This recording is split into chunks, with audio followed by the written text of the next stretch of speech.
Oluvannyuma lw'emyaka egisoba mu 20, bannayuganda balonda bassentebe b'ebyalo mu kalulu akaali akakasa mmeeme anti gavumenti yasalawo ng'akalulu kano bwe kaali ak'okusimba mu mugongo newankubadde nga bangi baagezaako okukasimbira ekkuuli. Okulonda kuno abamu baakutendereza nga bwe kwali okw'amazima n'obwenkanya. Wabula nga twolekera akalulu ka 2021, bassentebe kati beegwanyiza bifo bya bwabubaka mu lukiiko lw'eggwanga olukulu. Mulumba Mathias yeeyita $100 nga ye ssentebe w'ekyalo kya Corner Village mu divizoni ya Kawempe gy'akulembedde emyaka 20 kati yeegwanyiza kyabubaka bwa paalamenti ategeeza nti byakoledde ekyalo kye yeetaaga abikolere Kawempe yonna. Naye ekyalibadde ekikulu ye muntu oyo ali mu paalamenti okuba nti nno asobola okuvaayo n'ategeera nti abantu be bali mu nnaku. Uganda yala kusembyayo akantu kano muganda wange. Uganda yalibadde ng'amawanga agatwetoolodde aga East Africa. Kenya, Tanzania for example. Okubanga galina term limits ku bukulembeze. Bwe tumubuuzizza okusinziira ku yafeesi gy'abaddemu n'eyo gye yeegwanyiza oba tekiibe kuwalampa mweramannyo bw'ati bw'atuzzeemu. Eddoboozi erya wansi ngezezzaako ddikozesa mu bbanga lyembadde omukulembeze emyaka 18 nga ndi chairman wa LC. Naye nsanze nga eddoboozi erya wansi tugezezzaako okukolera abantu naye ate eddoboozi liganye okutuuka mu paalamenti.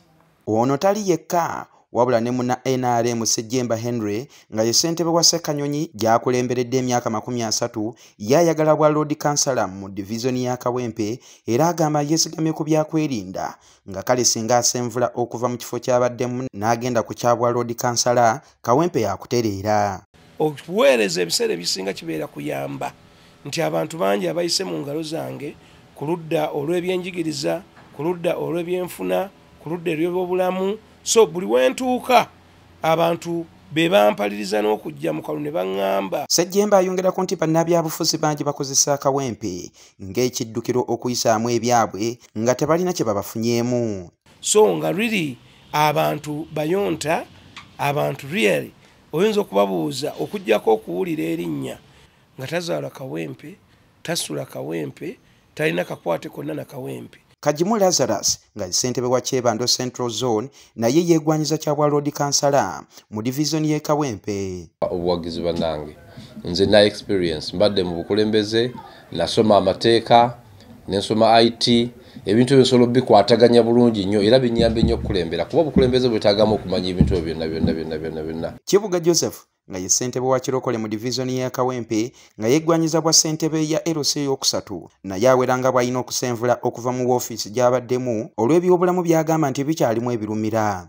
Nga bwe mbeera ku divisioni nsobola okutunula mu yaadi y'ebigoma ne mmanya nti waliwo ebigoma ebiriwo n'ensaba mmeeya wange okusobola okubeera nti abimpa okubeera nti mbiteeka mu kitundu kye ngenda okukiikirira. Kitegeeza bwe ntuuka ku ggombolola bannakirokole ebyakasasiro babifume.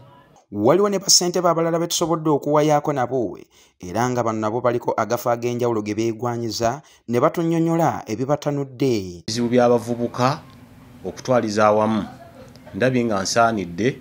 Wabula bassentebe bano bawabuddwa obutayiwanika gye bataasobole. Mbawa amagezi bw'oba olaba eyo n'ogwirayo komawo onyweza akaki akafooko. Bwire Livingstone ne Matovu Livingstone Top TV agocha.